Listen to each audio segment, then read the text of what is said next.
భక్తివన్న ప్రేక్షకులకు శుభోదయం 15/8/2024 స్వస్తి శ్రీ చాంద్రమానం క్రోధినామ సంవత్సరం దక్షిణాయనం వర్ష ఋతువు శ్రావణ మాసం ఏకాదశి గురువారం.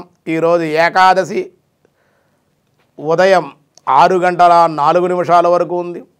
జ్యేష్ఠ నక్షత్రం ఉదయం 9:54 వరకు, వర్జం సాయంత్రం 6:04 నుండి 7:42 వరకు, దుర్ముహూర్తం ఈరోజు ఉదయం 9:58 10:48 వరకు, మళ్ళీ మధ్యాహ్నం 3:01 నుండి 3:51 వరకు, సూర్యోదయం 5:46, సూర్యాస్తమయం 6:23, అమృత గడియలు తెల్లవారుజామున 3:51 నుండి 5:22 వరకు అమృత గడియలు. రాహుకాలం మధ్యాహ్నం 1:30 నుండి 3 గంటల వరకు కూడా రాహుకాలం. శుభ సమయం ఉదయం 7:40 నుండి 8:30 వరకు ఉదయ శుభకాలం. సాయంకాలం 4:30 నుండి 5:15 వరకు సాయంకాలం శుభ సమయం.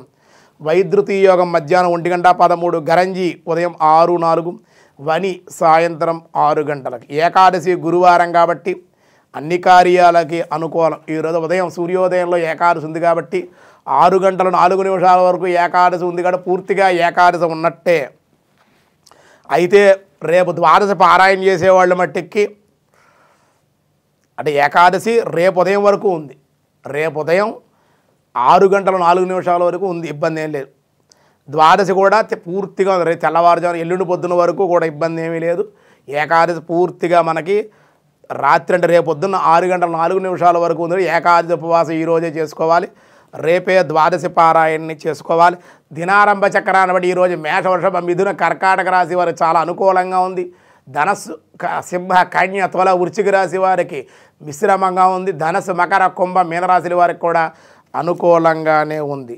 దినారంభ చక్రాన్ని బట్టి ఈరోజు విష్ణు సహస్రనామంలో వ్యాసాయ విష్ణు రూపాయ వ్యాసరూపాయ విష్ణవే బహుశిరః ఓం బహుశిరసే నమః బహుశిరసే నమః అన్నారు.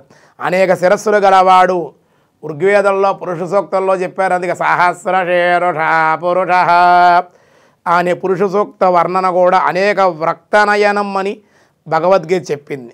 అనేక బాహుధరవ్రక్త నేత్రం అని కూడా చెప్పింది.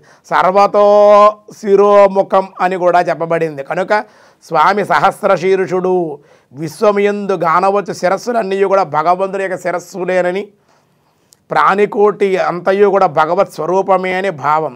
ఇట్టి భావమే మోక్షసిద్ధికి మూలము. కనుక శ్రీహరి బహుశిరః బహుశిరసే నమఃగా స్తుతింపబడ్డాడు అని మనకి ఇవాళ విష్ణు సహస్రనామంలో చెప్పబడుతుంది. మిగతా విషయాలు రేపు చూద్దాం. ఈరోజు స్వస్తి.